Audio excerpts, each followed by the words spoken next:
বন্ধুরা, এই মাত্র এলাম ও বাড়ি থেকে। বৃষ্টিটা একটু কমেছে, তো সেই কারণে আসতে পারলাম। তবু মাথা একটু একটু ভিজে গেছে, একটু পুজো পাচ্ছে নেবো। তো চলো, দেখা হচ্ছে তোমাদের সাথে সকালে। তোমাদের দাদা ভাই এই কিছুক্ষণ আগে বেরিয়ে গেল, আর আমি শুয়েই আছি। আমাকে বললো দরজাটা দিতে, আমি কিন্তু দরজা দিইনি।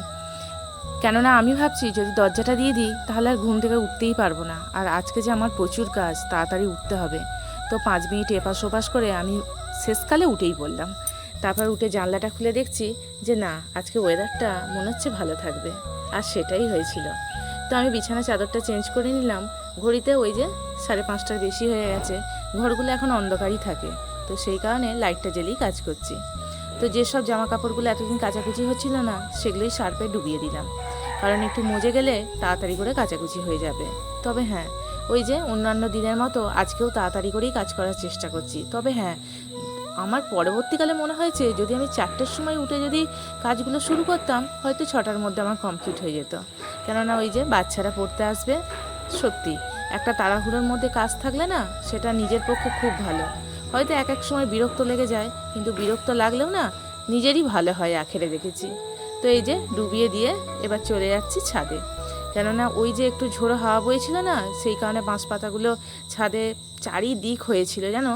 তো যে ভিজে জামা কাপড়গুলো ছিল সেগুলো এই যে তারে মেরে দিচ্ছি, তারপর ছাদটা ঝাঁট দিয়ে দেবো। নইলে ছাদটার কি অবস্থা গো। আজ বিশ্বকর্মা পুজো, তো এ পাড়াতে মনসা পুজো হয়। তো সেই কারণে পাড়ার মধ্যে একটা সাজো সাজো রব ভালো লাগে জানো। নিজেদের জীবনে যতই দুঃখ কষ্ট থাক না কেন, কারোর আনন্দ দেখে সত্যিই মনটা আনন্দ হয়ে যায়। কত মানুষ যাদের হয়তো টাকা পয়সা আছে, তারা আনন্দ খোঁজার জন্য কোথায় না কোথায় চলে যায়, তাই না? কিন্তু আমাদের মতো মানুষের ক্ষেত্রে আনন্দ এর মধ্যেই খুঁজে নিতে হয়। আর সত্যি যাদের দেখবে বেশি অত অর্থের বল নেই, আমার মনে হয় আনন্দ হয়তো ভগবান তাদের ঝুলিতেই দেয়। হ্যাঁ, দুঃখ কষ্ট তো মানুষের জীবনে আছে, অর্থের তো বিশেষ বিশেষ প্রয়োজন। টাকা পয়সা না থাকলে কেউ এক পা হাঁটতে পারবে না, এটা তো ঠিক কথাই। আর যে মানুষের টাকা পয়সা নেই, সে মানুষের তো কোনো দামই নেই গো এ বাজারে। হ্যাঁ, আর কি বলো তো, তবে হ্যাঁ, তাদের মধ্যেই আমি দেখতে পাই, বা হ্যাঁ, আমি হয়তো সবার সঙ্গে নিজেকে হয়তো মিশিয়ে নিতে পারি না, কিন্তু তবুও দেখতে পাই যে তাদের মধ্যে অনেক ভালোবাসা আছে, অনেক আনন্দ আছে, যেটা দেখতে আমার খুব ভালো লাগে, যেটা আমি ফিল করতে পারি। তবে হ্যাঁ, শুভ সকাল বন্ধুরা, কেমন আছো তোমরা সবাই? আসলে তোমরা খুব খুব ভালো আছো, আমিও ভালো আছি। নতুন একটা ব্লগে তোমাদের সকলকে স্বাগত জানাচ্ছি। আসলে বন্ধুরা, দেখেইছো তো কত ভোরে উঠেছি, কিন্তু কাজ করে উঠতে পারিনি। আজকে আসলে এত কাজ সংসারে, ভেবেছিলাম যে বাচ্চারা পড়তে আসার আগে করে নেবো, কিন্তু আমরা যেটা ভাবি সেটা তো কখনো হয়ে ওঠে না। তো যেহেতু কাজ বাজ অনেক বেশি ছিল, সেই কারণে আমি কাজ করে উঠতে পারিনি। তো ওদেরকে পড়িয়ে দিলাম জানো, পড়িয়ে দিয়ে ওরা বাড়ি চলে গেল। তারপর ঘর দুটো নিখিয়ে নিলাম, ভাবলাম তোমাদের সামনে একবার আসি, কথা বলে নিই। কেননা এখানে পাশে পুজো আছে, তো বক্স টক্স আর কি বাজবে, সেই কারণে তোমাদের সামনে আমি কথা বলতে পারবো না।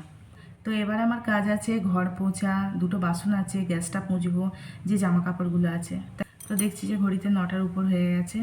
তো চলো কাজ বাজগুলো সেরেই নিয়ে। তবে হ্যাঁ, আমি আর একটা জিনিস দেখেছি বা বুঝেছি, যে সাধারণ গরিব মানুষ, সাদাসিধে মানুষ তারা, তাদের সঙ্গে মিলেমিশে থাকাটা যতটা সহজ না, তুমি যতই অর্থবান মানুষদের কাছে ভালো কিছু করার চেষ্টা করো, বা তাদের সঙ্গে যদি তুমি মিশতে যাও, তুমি মিশতে পারবে না, তাদের সমকক্ষ কখনো হওয়া যায় না। কিন্তু যারা দিন আনে দিন খায় না, তাদের সঙ্গে নিজেকে মিশিয়ে নেওয়া যায়। আমি তো তাদের সঙ্গে বেশি অ্যাডজাস্ট ফিল করি, আর মানে অ্যাডজাস্ট করতে পারি।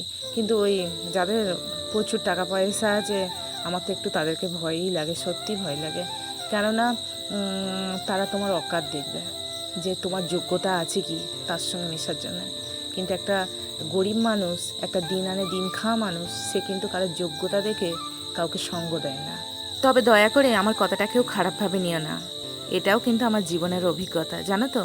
হ্যালো বন্ধুরা, তোমরা বিশ্বকর্মা পুজোয় কেমন আছো অবশ্যই কমেন্ট করে কিন্তু জানিও। আমাদের এই বাড়িতেই কেটে যাচ্ছে। তুই যাবি না ওই নেমন্তন্ন খেতে? না, আমাকে কেউ নেমন্তন্ন করে না। এই ফ্যাক্টরিতে যাবি না?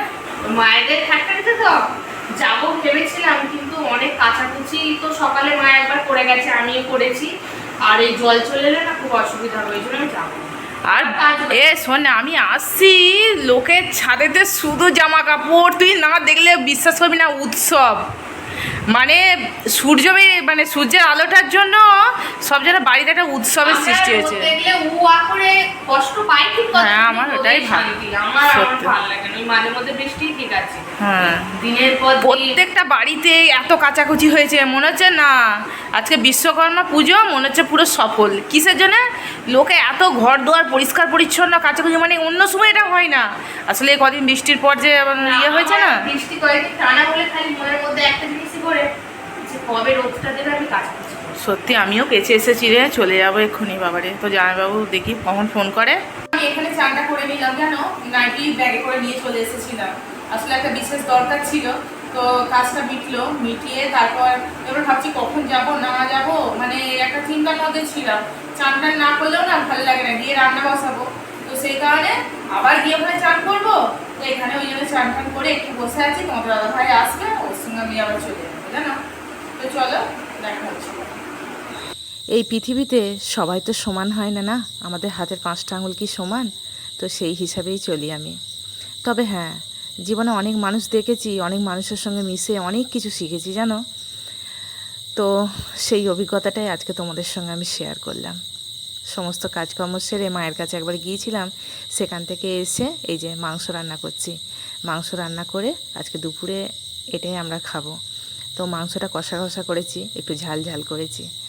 তো চলো, কি রান্না হবে একটা চিন্তা করছিলাম, জানো। সত্যিই তো এত ভর দুপুরে কী রান্না করব। তো তোমাদের দাদাভাই বললো মাংসের কথা, তা আমি 100 টাকা দিলাম। আমি মাইনে পেয়েছিলাম যে, সেখান থেকে টাকা রেখেছিলাম, তো 100 টাকা দিলে আমি বললাম যাও মাংস নিয়ে এসো। তারপর রান্না করে তোমাদের দাদাভাইয়ের সামনে কড়া বসিয়ে দিয়েছি। বলছি তোমার যা যা খেতে ইচ্ছা হবে তুমি সেটা নাও, আর যতটা তোমার খেতে ইচ্ছা হবে।